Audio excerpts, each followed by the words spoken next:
ایک حدیث میں آتا ہے نبی کریم رؤوف رحیم صلی اللہ علیہ وسلم نے ابو بکر صدیق رضی اللہ تعالیٰ عنہ کو خود حکم دیا، مرو ابا بکر فلیصلی بالناس، آقا نے فرمایا ابو بکر سے کہو لوگوں کو نماز پڑھائے۔ یہ بخاری اور مسلم ہے حدیث۔ تو حضور صلی اللہ علیہ وسلم نے خود اپنے ہوتے ہوئے جس کو حضور امامت کے مصلی پہ کھڑا کریں وہ امت کا امام ہوا کہ نہ ہوا، اور جس کو حضور امامت کے مصلی پہ کھڑا کریں وہ صرف سیاسی امام ہے یا روحانی پیشوا ہے۔ نبی پاک علیہ الصلوۃ والسلام جس کو امامت کے مصلی پہ کھڑا کریں وہ اماموں کا امام ہے، امت کا امام ہے، محمد کا بنایا ہوا امام ہے، اور امام جو ہوتا ہے وہ ہمیشہ روحانی ہوتا ہے۔ اللہ تعالیٰ قرآن میں فرماتا ہے وَسَيُجَنَّبُهَا الْأَتْقَى، سب سے بڑا متقی ابو بکر صدیق جہنم کے قریب بھی نہیں جائے گا۔ اس پر مفسرین کا اجماع ہے کہ سب سے بڑا متقی اس آیت کے اندر ابو بکر صدیق کو قرار دیا گیا ہے، اور جو سب سے بڑا متقی ہوتا ہے وہ سب سے بڑا روحانی ہوتا ہے۔ متقی سیاسی عہدہ نہیں ہے، متقی ہونا روحانی شان ہے، جس کے لیے علم بھی چاہیے اور تقوی بھی چاہیے اور افضلیت بھی چاہیے۔ صدیق اکبر رضی اللہ تعالیٰ عنہ اور عمر فاروق رضی اللہ تعالیٰ عنہ کے بارے میں نبی پاک کا فرمان ہے کہ آسمان میں میرے دو وزیر ہیں، فرمایا جبریل اور میکائیل، اور زمین پر بھی میرے دو وزیر ہیں، ابو بکر اور عمر۔ تو آسمان میں جو دو وزیر ہیں وہ روحانی شخصیات ہیں یا وہاں بھی کوئی سیاست ہوتی ہے؟ تو جس طرح وہ وزیر ہے اسی طرح ابو بکر عمر بھی وزیر ہے۔ اس پر ہمارے پاس بہت زیادہ دلائل موجود ہیں۔ حضرت پیر میر علی شاہ صاحب رحمۃ اللہ علیہ فتاوی میریہ پرانے والا صفحہ نمبر 145 اور نئے والا صفحہ نمبر 240، اس پہ آپ لکھتے ہیں کہ چاروں خلفائے راشدین کے زمانے میں صورت خلافت اور معنی خلافت، ایک ہے خلافت کی صورت وہ ظاہر ہے، ایک ہے خلافت کا معنی وہ باطن ہے۔ فرمایا ظاہر بھی اور باطن بھی، یعنی صورت اور معنی دونوں چاروں خلفائے راشدین کے زمانے میں تھا۔ البتہ سیاسی حالات تین خلفائے راشدین کے زمانے میں زیادہ مضبوط تھے،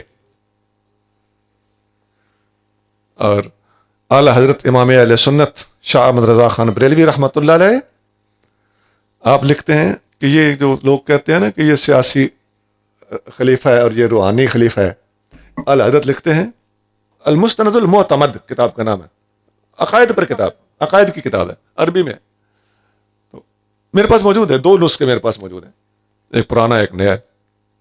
اعلی حضرت رحمۃ اللہ علیہ لکھتے ہیں کہ ھذا قول باطل خبیث، یہ سیاسی اور روحانی کی تقسیم کرنے والی باتیں یہ قول باطل ہے، خبیث قول ہے، مخالف لاجماع الصحابہ والتابعین، صحابہ اور تابعین کے قول کے اجماع کے متفقہ فیصلے کے بالکل خلاف ہے۔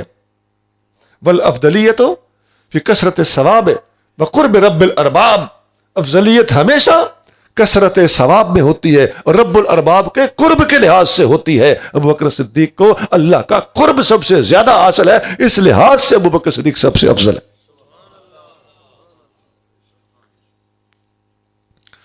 سنا حضور غوث پاک قدس سر العزیز ارشاد فرماتے ہیں، آپ کا یہ قول قلائد الجواہر میں موجود ہے کہ اللہ کے ولی جس کو مسند ارشاد پر بٹھایا جائے اور سجادہ ہدایت پر بیٹھنا ہو، اس کے لیے ضروری ہے کہ اس کے اندر 12 شانیں موجود ہوں، 2 شانیں اللہ کی، دو اللہ کے رسول والی، 2 ابو بکر صدیق والی، 2 عمر کی، 2 عثمان کی، 2 علی کی، اور 2 جو اللہ کی 2 شانیں ہیں وہ کیا ہیں؟ ان یکون ستارا غفارا، کہ اللہ کا ولی ہمیشہ پردے ڈالے گا، لوگوں کے عیب چھپائے گا اور ان کے گناہ معاف کرے گا۔ اور رسول اللہ صلی اللہ علیہ وسلم کی 2 صفتیں ہر ولی میں کون سی ہونی چاہیے؟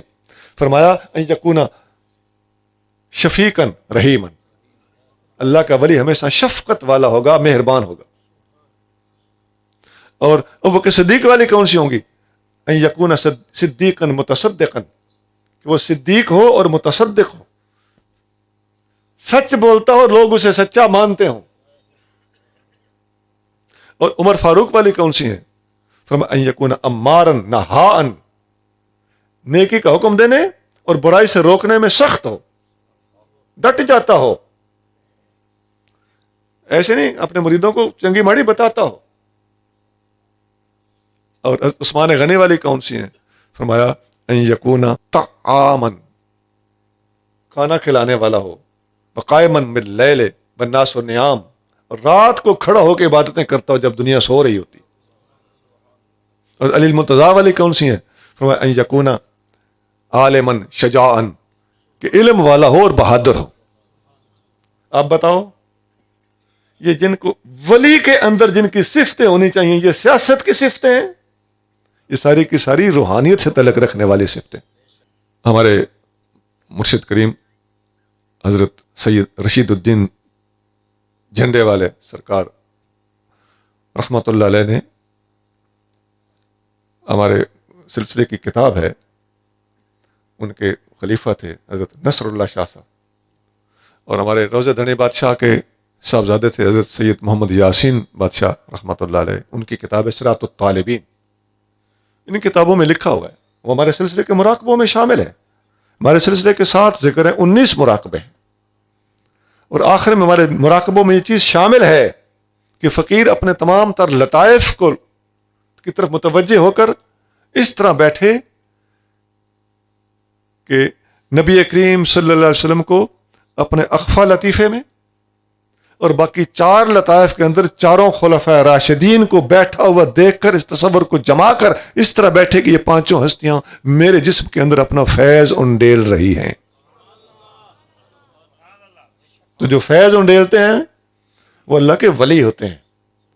حضرت سلطان باہو رحمت اللہ علیہ دیدار بخش کتاب ہے، اس کے اندر آپ لکھتے ہیں کہ جب اللہ کا ولی بننے لگتا ہے، فائنل ہونے لگتا ہے، نبی کریم صلی اللہ علیہ وسلم کی کچہری میں اس کو جب پیش کیا جانے لگتا ہے تو پہلے اسے ابو بکر صدیق کی بارگاہ میں پیش کیا جاتا ہے. وہ اس پر صداقت کی تجلی ڈالتے ہیں. پھر فاروق اعظم کی کچہری میں پیش کیا جاتا ہے، وہ اس کے اوپر عدل کی تجلی ڈالتے ہیں. پھر عثمان غنی کی کچہری میں پیش کیا جاتا ہے، وہ اس پر حیا کی تجلی ڈالتے ہیں. پھر علی المرتضیٰ رضی اللہ تعالیٰ عنہ کی خدمت میں پیش کیا جاتا ہے، وہ اس پر علم کی تجلی ڈالتے ہیں. اب وہ اس کو اس قابل بنا دیا جاتا ہے، اس کو حضور کی بارگاہ میں پیش کیا جاتا ہے. اب تجھے اگر سلطان بہو سے ناراضگی ہے، حضور سید رشید الدین بادشاہ سے تمہیں جھگڑا ہے، سید محمد یاسین رحمت اللہ علیہ ان سے تمہیں ناراضگی ہے، حضور غوث پاک سے تمہیں دشمنی ہے، تو وہ ایک الگ بات ہے. لیکن اگر تم ولایت کی بات چھیڑتے ہو تو ان تمام ہستیوں نے صدیق اکبر کو اللہ کا ولی تسلیم کیا ہے اور ان کے بغیر حضور کے بارگاہ میں حاضری کوئی ممنوع قرار دیا ہے، اور مسند ارشاد پر بیٹھنے پر ہی پابندی لگائی ہے. اور جو صدیق اکبر کو صرف سیاست دان کہتا ہے اور اللہ کے ولی کہتے ہیں کہ صدیق اکبر کے بغیر حضور کی کچہری نصیب نہیں ہوتی، تو اب بتاؤ میں کیسے مان لوں کہ تم اللہ کے ولی ہو؟ تم اپنی خیر منو نا. اب دنیا آپ کو ولی کہے، غوث کہے، کتب کہے، آپ کے ہاتھ چومے، ماشاءاللہ، پتہ نہیں کسی اور وجہ سے کچھ، ہم اس پر جانا نہیں چاہتے.